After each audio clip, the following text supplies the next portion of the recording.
like a month, so bear with me. But I'm going to be raising prices on my Patreon starting from August 1st. I'll also rework the tiers a little bit. But if you subscribe before then, you'll get the old prices and the benefits indefinitely. So I feel like that's fair. This also applies to my existing patrons. So now Patreon has this feature that allows me to do that, so I can keep like the tiers in a way like separate.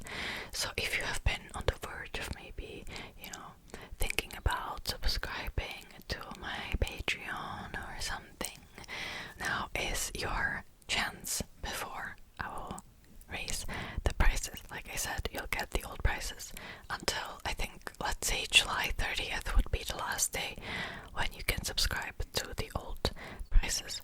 Also, I have the billing that bills your card on the day you subscribed, not on the first of the month, so you can subscribe anytime. Alright, now that's out of the way, let's begin. So this was actually my last week in Seoul, and I was just browsing through some experiences you can buy. By the way, I will not be mentioning the website or the person I went to, but if you want, you can message me privately on Instagram and I will send you the link. I'm not really active on Instagram, but I'll make an exception, okay? I'll send you the link if you're in Seoul by any chance.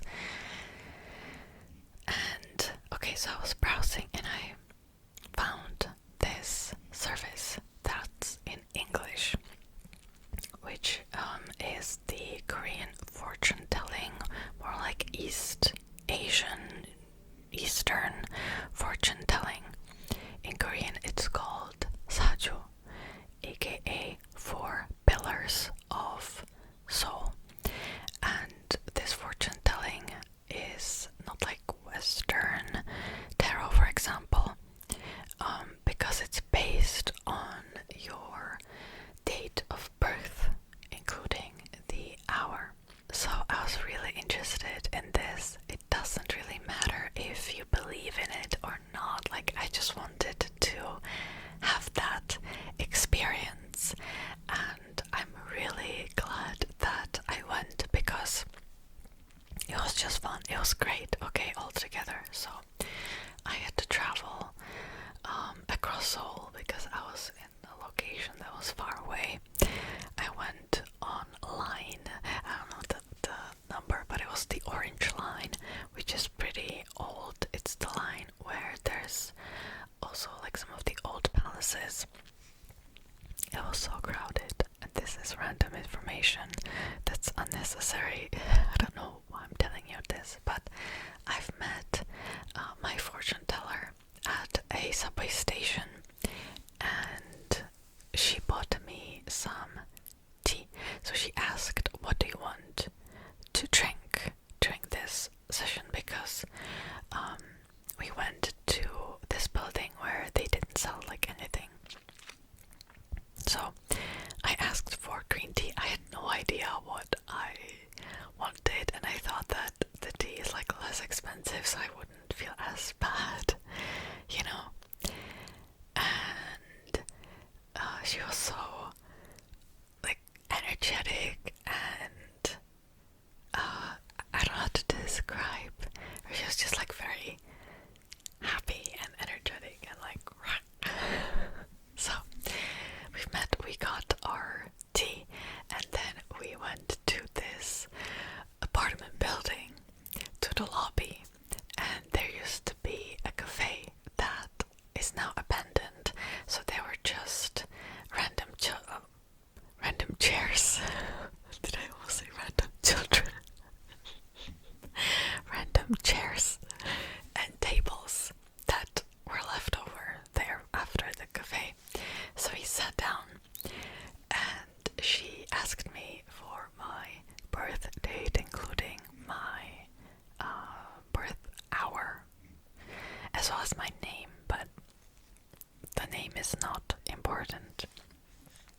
So actually once I told her, she put the info in like a little app and I'll show it to you, but she also oh,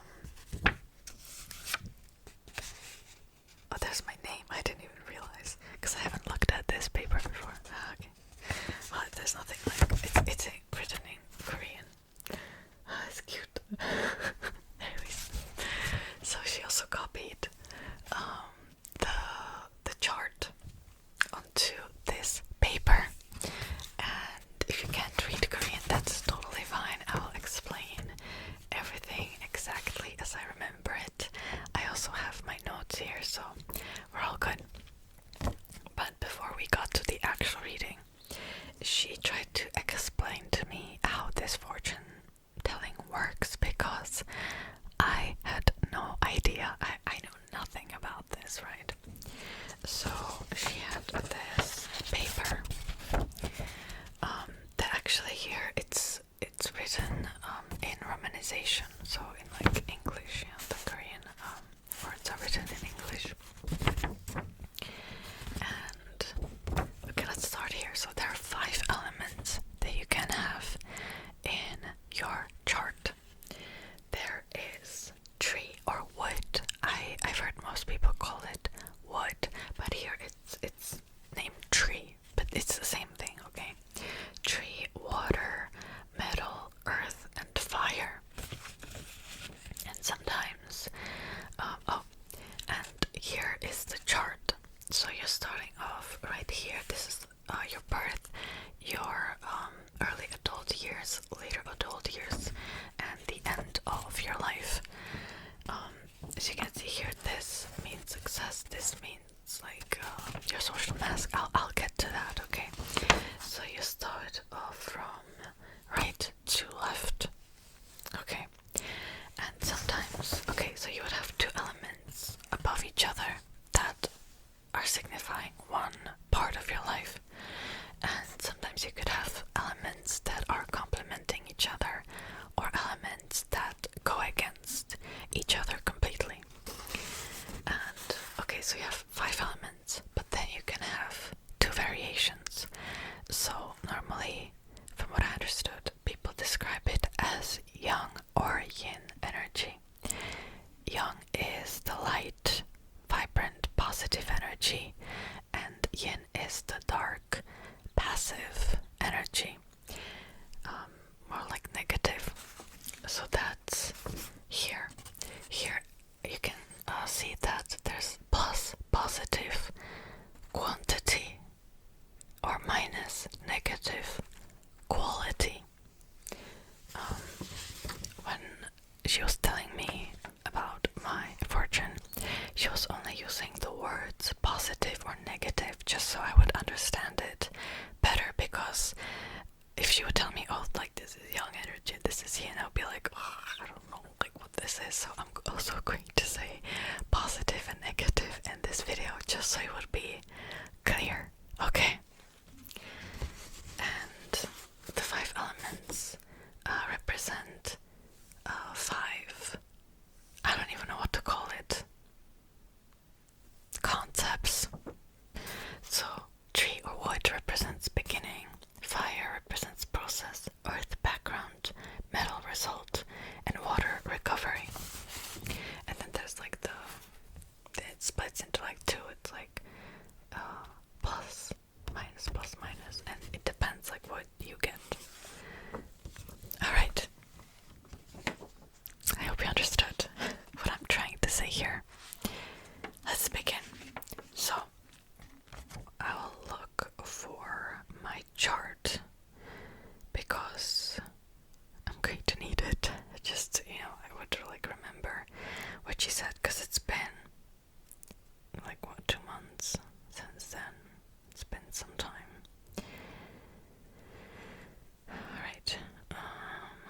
Of course I can't find it. There we go. So, I also have a different chart that's in English, so I'm going to show it to you. I feel like that would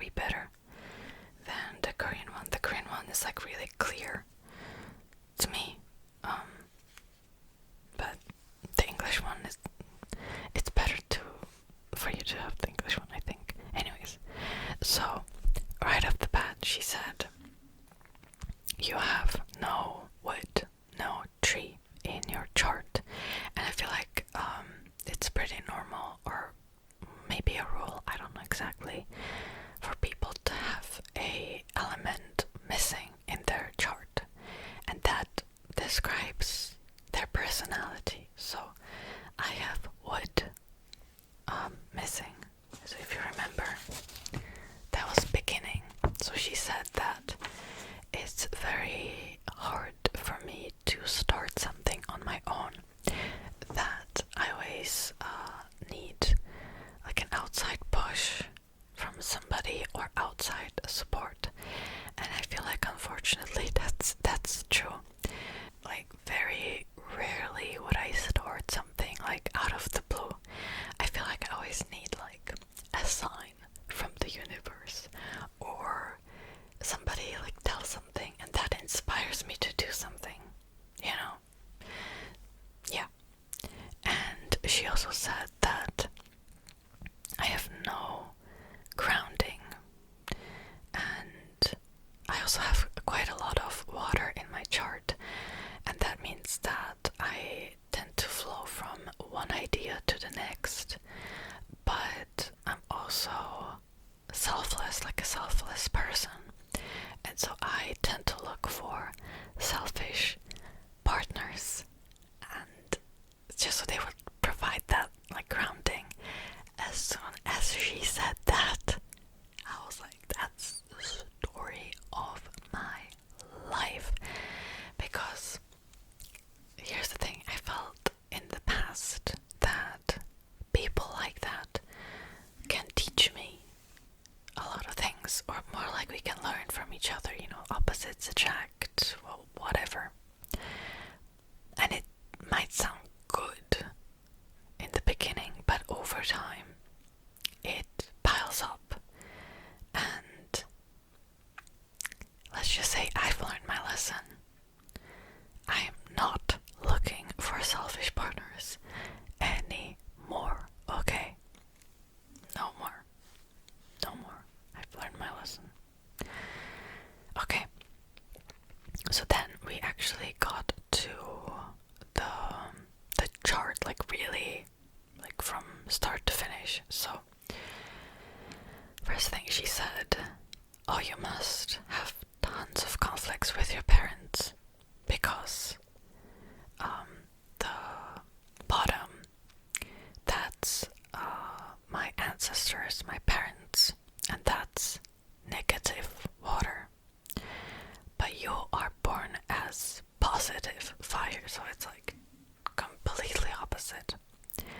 And I feel like it's pretty normal for people, like as you grow up, to have conflicts with your parents. But for me, it's like, it's very opposite. Personality-wise, we're sometimes quite similar. At least with one of my parents, I really had to work on that. Anyways. But like idea-wise and value-wise and just the outlook on life and what matters and what doesn't matter, very different.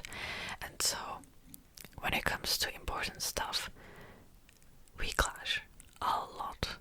And unfortunately, like, I had to learn how to, you know, fight for myself and set up boundaries, because if I would just give in to the negative water while I'm positive fire, it just wouldn't be good, okay?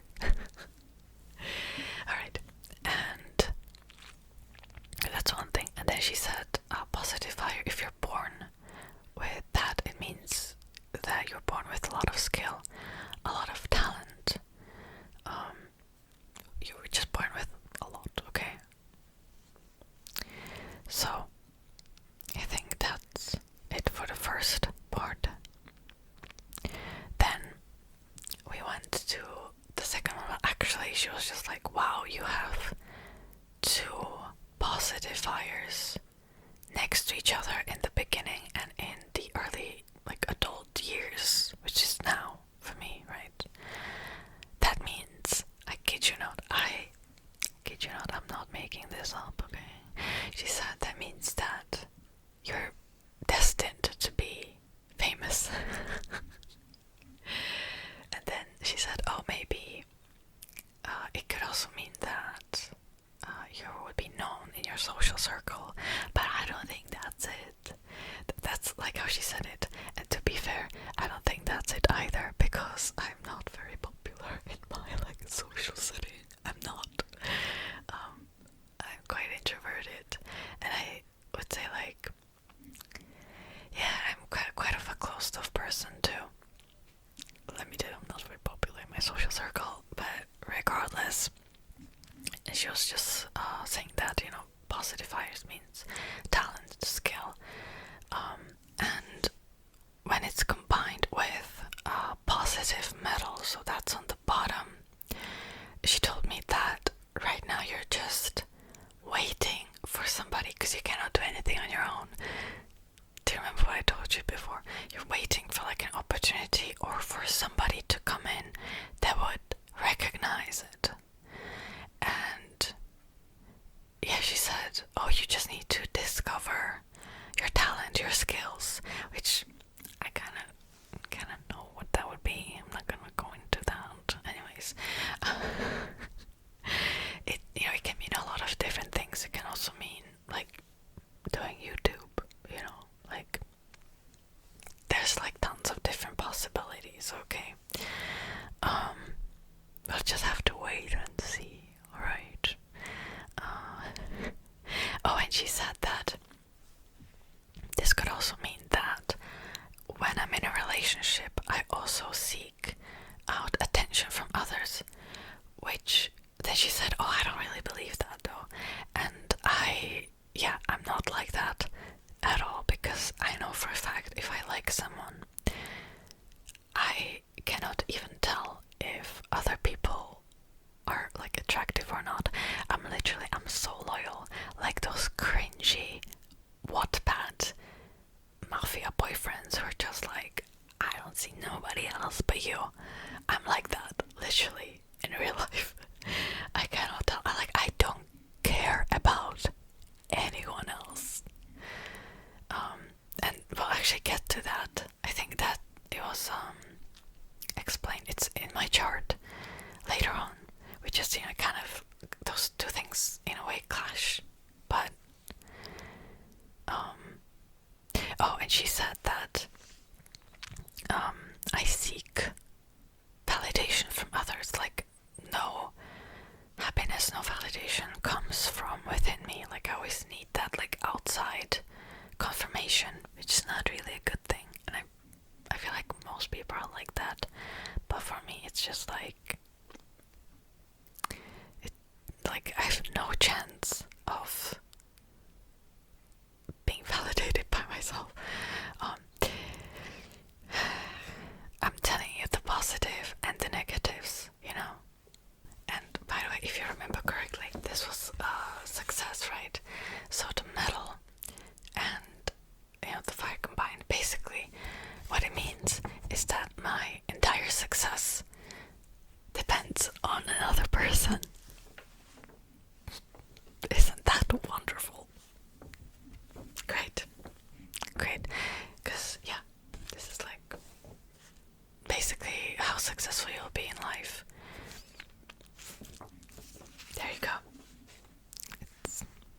Okay, so then the next part is talking about your later adult years, and as well as the social mask that's right here, right? So she said I have positive earth in that place, which means that I tend to be a mediator between people, that I try to connect people or resolve their conflicts, which I don't really agree with the conflict part, but funnily enough, my MBTI is INFP, which is called mediator. So she said that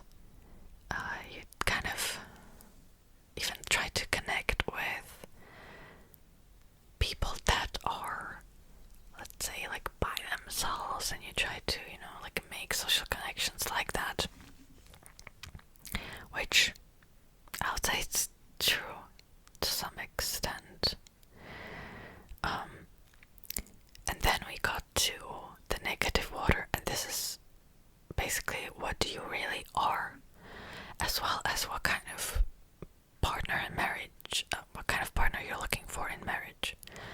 So she said that I am very loyal.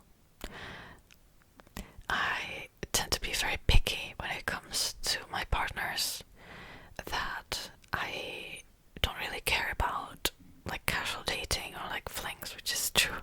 I think it's a waste of time, okay? But that's just my personal opinion, okay?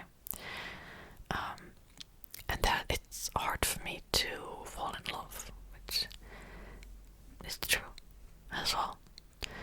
And yeah, I just don't even bother giving time or energy or attention to people that I wouldn't really see myself in like a stable relationship with. Oh, and this also means that I'm looking for a partner with the same qualities, with the same values, which makes a lot of sense, right? And it also means that I'm not afraid to be alone. And this is quite true. I used to be more anxious about love and dating and relationships, and I'm just like, I'm good by myself. And I refuse to settle. And I feel like I want to make a video where I would kind of rant about my dating experiences and stuff, but regardless. And yeah, it just means that I am very careful when it comes to relationships. I feel like everyone should be, because like the partner you choose literally affects your entire life, especially if you get married. It can make or break your life. So I think it's good to be careful, isn't it? And then we moved on to the last part. So on the top I have negative water, and on the bottom negative earth. And right off the bat she said this means trouble. This means that your health will not be that great. And the water is at the top. It signifies a stable but a little boring end of my life.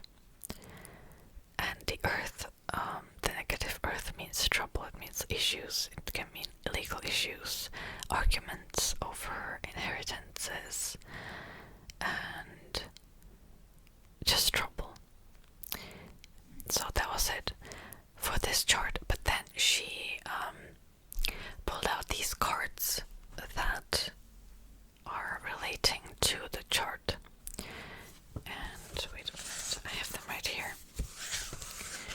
So this is my overall card when it comes to my life. So this is the rich card.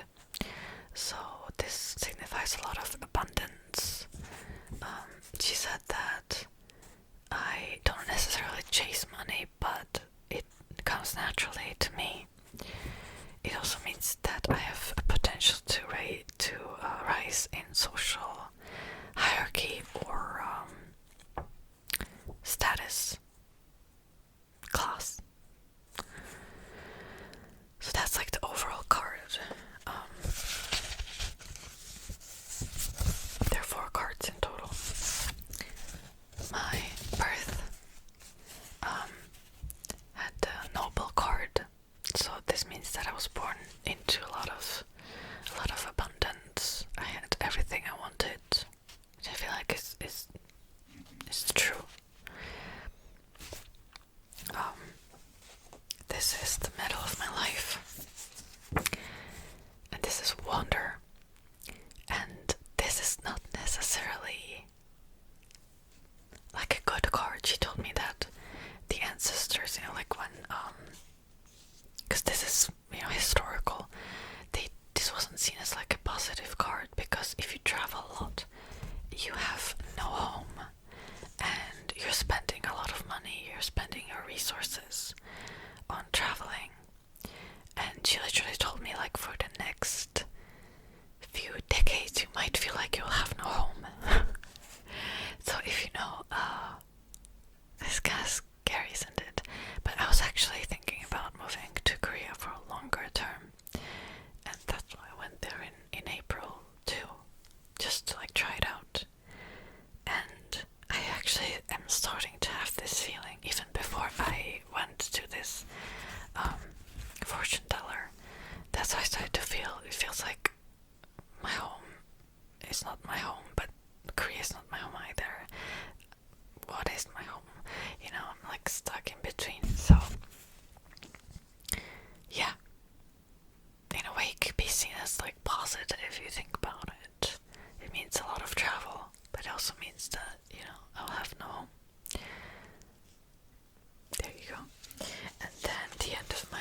she also told me that I'm going to have a great opportunity in my 40s, and I'm going to live a pretty happy and rich life until I'll be around 60, and then it will go downhill.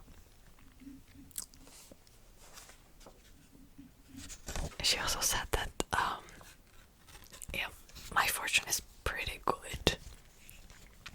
She told me that once she met a person that had 3 out of the 4 cards as disasters. So I'll take the one disaster card. So yeah, and it's pretty much like this, beginning of my life, my adult years, the end of my life, and the overall card. It was like this, like laid on the table. And what I really liked about this fortune teller was that, before we got into the fortune reading, she was not afraid to say the negative stuff as well, which made it much more real and believable. Because I feel like sometimes when it comes to tarot or with fortune readings, the fortune teller, I feel like sometimes they kind of hide the negative, but she didn't. She told me everything, and she said, sometimes if you get disaster cards, just don't be worried. There's a way you can work around it. You can be prepared. And in a way, I really enjoyed this experience because it felt very authentic, I should say. Yeah, she gave me the good stuff and the bad stuff.